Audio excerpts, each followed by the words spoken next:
And Jackie is also one of the reasons I managed to come here, because I was demanding visa to the US, and then Jackie sent them some letters that were very convincing. I'll try to make some connections. We'll start with the NPT. The NPT is a treaty that was very important for many states for many, many years, saying on one hand, no proliferation of nuclear weapons, those states allowed to continue to have nuclear weapons, but there's a commitment to disarm. And the third leg of the NPT says that they're encouraging, the big carrot is nuclear energy. Now, the NPT has stuck for many, many years in the same position. We're waiting for the nuclear armed states to say that they are willing to give a timeline to disarm, and it doesn't happen. Meanwhile, we can see what happens with nuclear energy, and yet nuclear energy is the big carrot. And in 1995, when the NPT came to kind of an end, or the end of its first period, because of the Arab states and the non-aligned movement, there was a decision made to have a nuclear-free zone, nuclear weapon-free zone in the Middle East. A great decision, but a hypocrite one, because, and not the only hypocrite decision by the NPT, but a hypocrite decision by the NPT, because it's very nice to say that the Middle East will be nuclear-free zone, when the only nuclear armed state, Israel, is not part of the NPT, and therefore the decisions of the NPT has nothing to do with Israel policies. The one good thing that happened from that is that there was a beginning of work towards a conference calling for a weapon of mass destruction free zone in the Middle East, meaning nuclear, chemical, and biological weapons and the means of delivery. Now that is a bit more progressive or better, because if we're thinking not just how to bash Israel, which is a great sport, but how to bring Israel to the table, it needs to be something that Israel also has something to gain. Meaning not just that Israel gives up its nuclear, chemical, and biological arsenals, according to foreign sources, but also Israel can have something to do or something to say about any chemical or biological program that might be in our states. So that was the decision taken in 2010, and since then everybody met together. It was very nice. They achieved nothing. They couldn't even agree on an agenda. Not the only forum in the world that could have achieved an agenda, but here again, they couldn't even achieve an agenda. Meanwhile, something much better happened. Civil society managed to bring states into what we are witnessing today, a nuclear ban treaty. And that's great.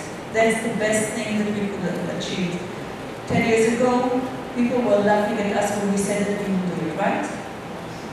It was a joke that we will bring the states to a nuclear ban negotiations. But not just that it's happening, it seems like it's successful and civil society is in the room.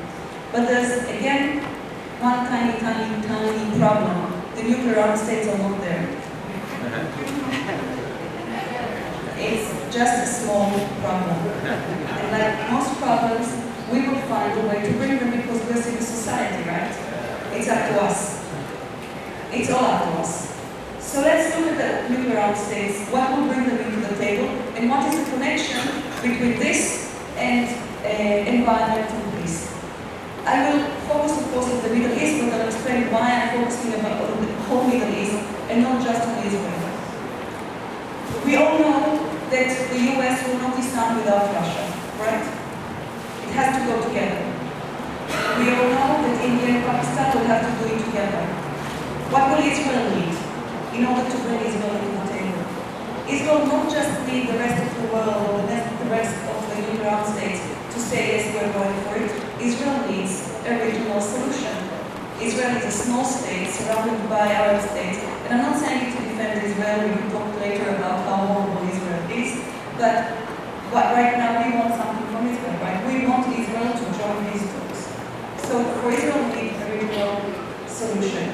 This regional solution could have been the talks. However, the talks so far have been done only by state representatives. state representative of Israel and the state representative of the Arab states. And if you show me a state representative with goodwill, I'll be surprised. Because Israel would like to keep the monopoly right as it is. And the Arab states, they don't really care about the Israeli arsenal, but it's much nicer to be able to bash Israel and to call Israel to join the NPT and disarm with no conditions and so on, when they know that it's not going to happen. So not very responsible behavior by those who are supposed to keep us safe. So again, it's up to us as a society. What we've done is we took all the obstacles that the state said that are there, all the reasons that they say that it's impossible, that make it impossible to come up with a regional treaty. And as a civil society, we decided to write a treaty, and very comprehensive treaty, and to show the methods and the ways that this can happen.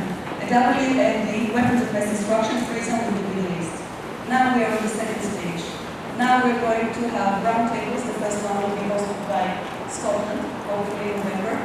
And when we bring experts from the Middle East to solve all the tiny problems that still exist with this treaty. But really tiny problems. Like consensus. I said tiny. But it is solvable. We're a civil society, we're flexible, and we want to achieve it, so we will find it. Now let's talk about the Middle East. What's there now? Yes, Israel with weapons of mass destruction.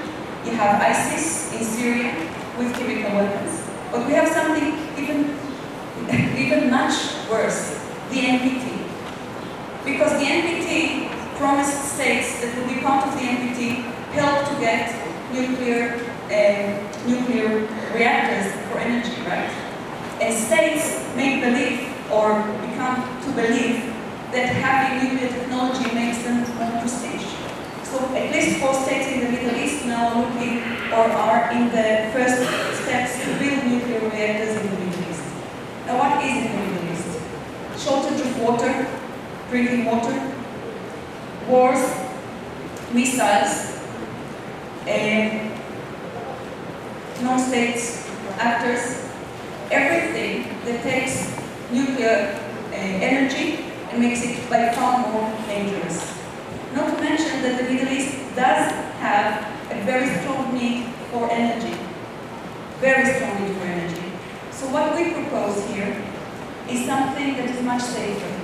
We proposed that not just that these states, without peace first, will start sitting and negotiating on a treaty. They can take the treaty, they can change it, they can do whatever they like. It was just one proposal, one way.